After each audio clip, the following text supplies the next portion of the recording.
শিরোনাম।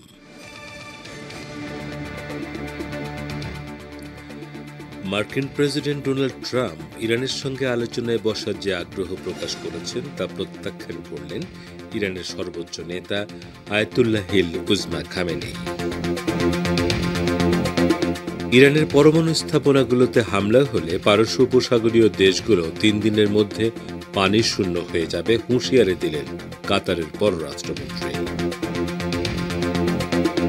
বাংলাদেশের আইন শৃঙ্খলা রক্ষাকারী বাহিনীকে নারী হয়রানি ও ধর্ষণের বিরুদ্ধে কঠোর অবস্থান নেওয়ার নির্দেশ দিলেন স্বরাষ্ট্র উপদেষ্টা জাহাঙ্গীর আলম চৌধুরী।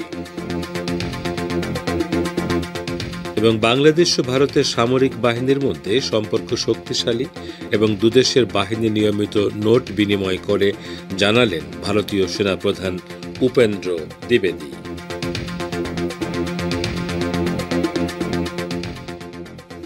আসসালামু আলাইকুম। এতক্ষণ গুরুত্বপূর্ণ সংবাদ শিরোনাম শুনলেন। এবারে বিস্তারিত বিশ্ব সংবাদে আপনাদের স্বাগত জানাচ্ছি আমি গাজী আব্দুর রশিদ। মার্কিন প্রেসিডেন্ট ডোনাল্ড ট্রাম্প ইরানের সঙ্গে আলোচনায় বসার যে আগ্রহ প্রকাশ করেছেন তা সরাসরি প্রত্যাখ্যান করেছেন ইরানের সর্বোচ্চ নেতা আয়াতুল্লাহিল উজমা খামেনেই। তিনি বলেছেন, কিছু দাম্ভিক শক্তি ইরানের সঙ্গে আলোচনায় বসার যে আগ্রহ প্রকাশ করছে তার উদ্দেশ্য সমস্যাবলীর সমাধান করা নয়। তিনি শনিবার সন্ধ্যায় ইফতারের আগে সরকারের 3 বিভাগের প্রধান সহ পদস্থ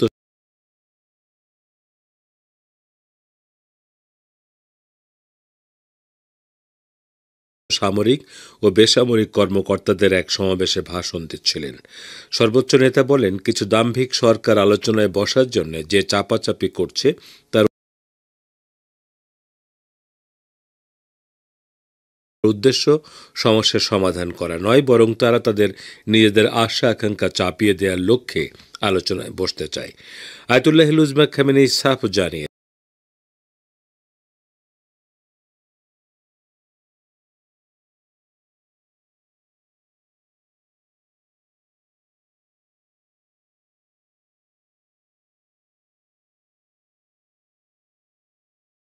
দেন, নিঃসন্দেহে ইসলামী প্রজাতন্ত্র ইরান তাদের ইচ্ছা পূরণ করতে দেবে না। তিনি ভাষণের অন্য অংশে ইরানের বিরুদ্ধে একের পর এক নির্লজ্জ অভিযোগ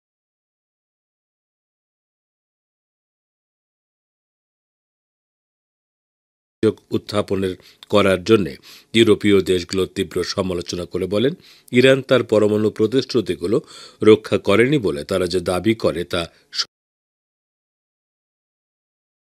কাতারের প্রধানমন্ত্রী বলেন, গোটা পারস্য উপসাগরের পানি দূষিত হয়ে যাবে। মাত্র 3 দিনের মাথায় কাতারের পানি সংকট দেখা দেবে। তিনি বলেন, এটি শুধু কাতারের ক্ষেত্রে ঘটবে না, বরং এটি কুয়েত, সংযুক্ত আরব আমিরাত ও পারস্য উপসাগরের তীরবর্তী সবগুলো দেশের জন্য প্রযোজ্য হবে। বাংলাদেশের আইন শৃঙ্খলা রক্ষাকারী বাহিনীকে নারী হয়রানি ও ধর্ষণের বিরুদ্ধে কঠোর অবস্থান নেওয়ার নির্দেশ দিয়েছেন অন্তর্বর্তী সরকারের স্বরাষ্ট্র উপদেষ্টা লেফটেন্যান্ট জেনারেল অবসরপ্রাপ্ত মোহাম্মদ জাহাঙ্গীর আলম। আজ সকালে সিএমএইচে মাগুরায় ধর্ষণের শিকার শিশুটিকে দেখতে গিয়ে তিনি বলেন, এ পর্যন্ত নারীর প্রতি যত সহিংসতা হয়েছে সেগুলো তালিকা করে দ্রুত তদন্তপূর্বক আদালতে প্রতিবেদন দাখিলের নির্দেশনা দিয়েছি। এ সময় উপদেষ্টা শিশুটির চিকিৎসার খোঁজখবর নেন এবং সর্বোচ্চ চিকিৎসা সেবা নিশ্চিত করতে হাসপাতাল কর্তৃপক্ষকে নির্দেশ দেন।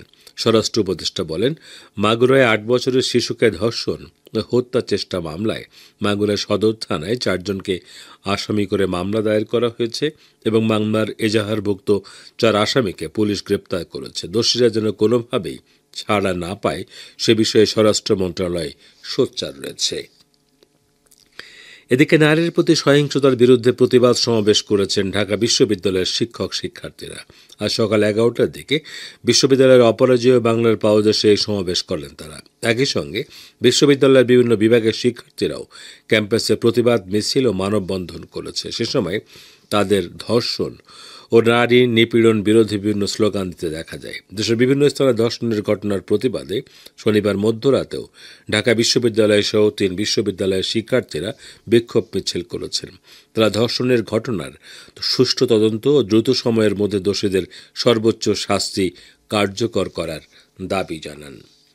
আপনারা বিশ্ব সংবাদ শুনছেন রেডিও তেহরান থেকে, আর প্রচারিত হচ্ছে বাংলাদেশ ও ভারতে শর্ট 25 মিটার ব্যান্ডে, এছাড়া বিশ্বজুড়ে ইন্টারনেট ও স্যাটেলাইটে।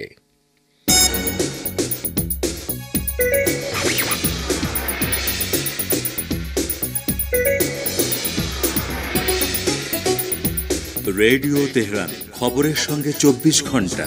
ভিজিট করুন আমাদের ওয়েবসাইট parstoday.ir/dn।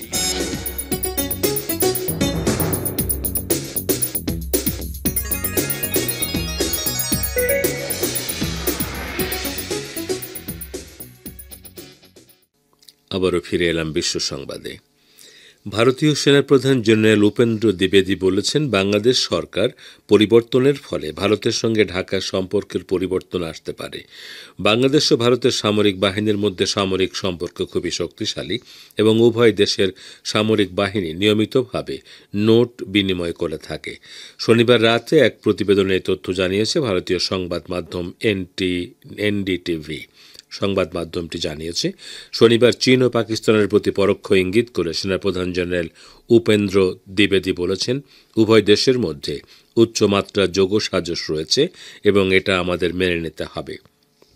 নয়াদিল্লিতে ইন্ডিয়া টুডে কনক্লেভে এক ইন্টারেক্টিভ অধিবেশনে চীন ও পাকিস্তানের মধ্যে নৈকট্য সম্পর্কে এক প্রশ্নের জবাবে তিনি বলেন, আমার মতে দুটি ফ্রন্টের হুমকি এখন বাস্তবতা। ইহুদিবাদী ইসরায়েলের বিমান হামলা ও গণহত্যায় অবরুদ্ধ গাজা উপত্যকায় 40 জনের বেশি ইসরায়েলি বন্দী নিহত হয়েছে। নিউ ইয়র্ক টাইমসের সাম্প্রতিক এক প্রতিবেদনে এ তথ্য জানানো হয়েছে। 2023 সালের 7 অক্টোবর গাজা উপত্যকা থেকে ইসরায়েলের ভেতরে অভিযান চালায় ফিলিস্তিনের প্রতিরোধকামী সংগঠনগুলো। সে সময় হামাসের হাতে অন্তত 250 ব্যক্তি বন্দী হয়। এর মধ্যে 40 জনের বেশি ইসরায়েলি বন্দী দখলদার বাহিনীর বিমান হামলায় নিহত হয়েছে।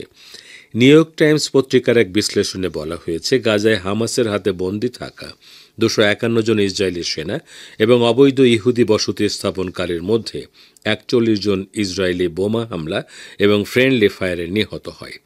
ইসরায়েলি মন্ত্রিসভার বরাত দিয়ে মার্কিন দৈনিকটি আরও জানিয়েছে যে গাজায় হামাস এবং অন্য ফিলিস্তিনি প্রতিরোধ সংগঠনের হাতে বন্দী 59 জন ইসরায়েলির মধ্যে মাত্র 24 জন জীবিত রয়েছেন এবং 130 জনকে জীবিত মুক্তি দেওয়া হয়েছে।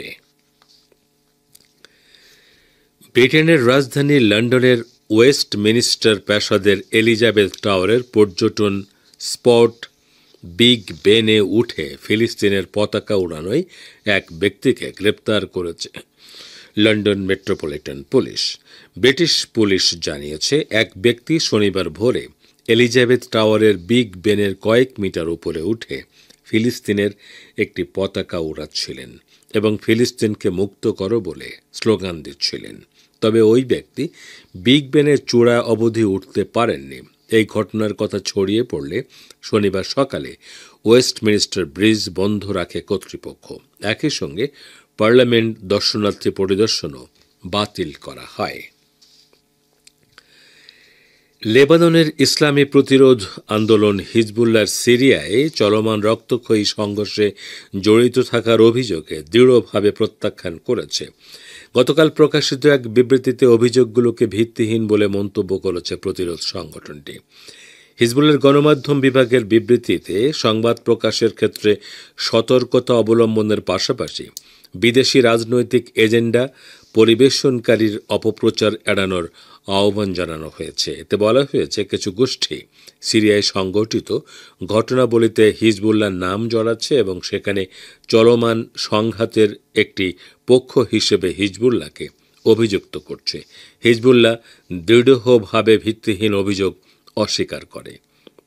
সিরিয়ার অন্তর্বর্তীকালীন শাসক গোষ্ঠীর হায়াত তাহরির আল শাম এবং সশস্ত্র বিরোধী দলগুলোর মধ্যে মারাত্মক সংঘর্ষ শুরু হয় 2 দিন পর হিজবুল্লাহর পক্ষ থেকে এই বিবৃতিটি এলো।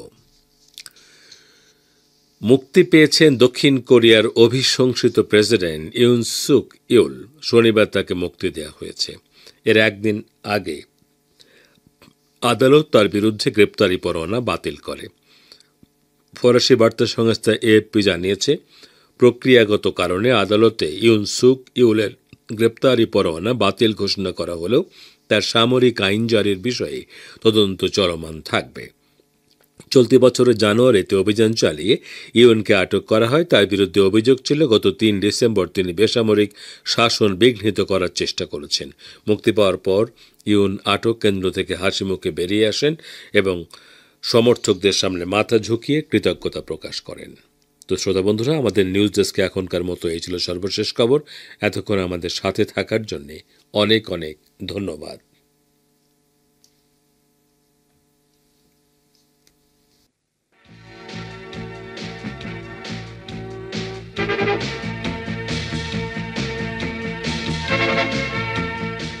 বিশ্ব সংবাদ শুনলেন রেডিও তেহরান থেকে। শ্রোতা বন্ধুরা, এবারে আমন্ত্রণ জানাচ্ছি সংবাদ ভাষ্যের অনুষ্ঠান দৃষ্টিপাতে।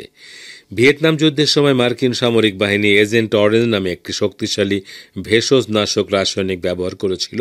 এর প্রধান উদ্দেশ্য ছিল জঙ্গলের ঘন গাছপালা ধ্বংস করা, যাতে শত্রু সৈন্যদের লুকিয়ে থাকার স্থান কমে যায় এবং ফসলের ক্ষেত ধ্বংস করে শত্রুপক্ষের খাদ্য সরবরাহ ব্যাহত করা যায়। এ সম্পর্কে আজকে দৃষ্টিপাতে রয়েছে আমাদের ভাষ্যকারের একটি পর্যালোচনা, পড়ে শোনাচ্ছেন সহকর্মী আশরাফুর রহমান। এজেন্ট অরেঞ্জ হল ৬টি শক্তিশালী ভেষজ নাশকের মধ্যে একটি, যা মানব স্বাস্থ্য এবং পরিবেশের বিরুদ্ধে ব্যবহার করেছিল মার্কিন যুক্তরাষ্ট্র। ভিয়েতনাম যুদ্ধের সময় মার্কিন সামরিক বাহিনী বনভূমি ও ফসল ধ্বংস করার জন্য এটি ব্যবহার করেছিল, যাতে শত্রু সেনাদের লুকিয়ে থাকার স্থান কমে যায় এবং ফসলের ক্ষেত ধ্বংস করে শত্রুপক্ষের খাদ্য সরবরাহ ব্যাহত করা যায়। অপারেশন র্যান্স হ্যান্ড নামে পরিচিত ওই অভিযানে মার্কিন সামরিক বাহিনী ১৯৬১ থেকে ১৯৭১ সাল পর্যন্ত ভিয়েতনামের ৪.৫ মিলিয়ন হেক্টরেরও বেশি জমিতে বনভূমি ও খাদ্যশস্য ধ্বংস করার জন্য agent orange, agent blue, agent white সহ বিভিন্ন রাসায়নিক মিশ্রণ ব্যবহার করেছিল। তবে এজেন্ট অরেঞ্জ ছিল সবচেয়ে কুখ্যাত, কারণ এতে ডাইঅক্সিন নামে অত্যন্ত বিষাক্ত রাসায়নিক পদার্থ ছিল। ডাইঅক্সিন হলো একটি রাসায়নিক যৌগ যা পরিবেশে, বিশেষ করে মাটি, হ্রদ ও নদীর পলিতে এবং খাদ্য শৃঙ্খলে বছরের পর বছর ধরে টিকে থাকে। এছাড়া ডাইঅক্সিন মাছ, পাখি ও প্রাণীর ফ্যাটি টিস্যুতেও জমা হয় এবং বিশ্বব্যাপী এটি কার্সিনোজেন নামে পরিচিত।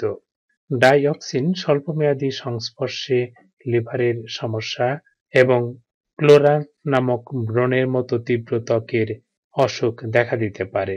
এছাড়াও ডাইঅক্সিন টাইপ 2 ডায়াবেটিস, রোগ প্রতিরোধ ক্ষমতার কর্মহীনতা, স্নায়বিক ব্যাধি, পেশির কর্মহীনতা, হরমোনজনিত ব্যাধি এবং হৃদরোগের কারণ। এজেন্ট অরেঞ্জের মতো ভেষজ নাশকের সংস্পর্শে আসার ফলে ভিয়েতনামের পরিবেশগত ধ্বংসের পাশাপাশি দেশটিতে প্রায় ৪ লাখ মানুষ নিহত বা শারীরিকভাবে অক্ষম হয়। ভিয়েতনাম সরকার ঘোষণা করেছে যে এজেন্ট অরেঞ্জের কারণে প্রায় ৫ লাখ শিশু গুরুতর জন্মগত ত্রুটি নিয়ে জন্মগ্রহণ করেছে এবং ২০ লাখ মানুষ ক্যান্সার বা অন্যান্য রোগে ভুগছে। ২০০৪ সালে ভিয়েতনামি নাগরিকদের একটি দল ৩০টিরও বেশি রাসায়নিক কোম্পানির বিরুদ্ধে মামলা করে, যা ২০০৫ সালের মার্চে নিউ ইয়র্কের ব্রুকলিনের একজন ফেডারেল বিচারক খারিজ করে দেন। এছাড়া ২০০৮ সালে মার্কিন আপিল বিভাগও মামলাটি খারিজ করে দেয়। মার্কিন আদালতের যুক্তি ছিল যে এজেন্ট অরেঞ্জের ব্যবহার একটি যুদ্ধকালীন কর্মকাণ্ড ছিল, যা মার্কিন সরকারের নির্দেশে পরিচালিত হয়। তাই কোম্পানিগুলোকে দায়ী করা যাবে না, বরং এটি একটি রাষ্ট্রীয় সিদ্ধান্ত ছিল। ভিয়েতনামের নাগরিকদের মামলা খারিজ হলেও ভিয়েতনাম যুদ্ধে অংশগ্রহণকারী মার্কিন সৈন্যরা এজেন্ট অরেঞ্জের কারণে স্বাস্থ্যগত ক্ষতিপূরণের মামলা দায়ের করেছিলেন।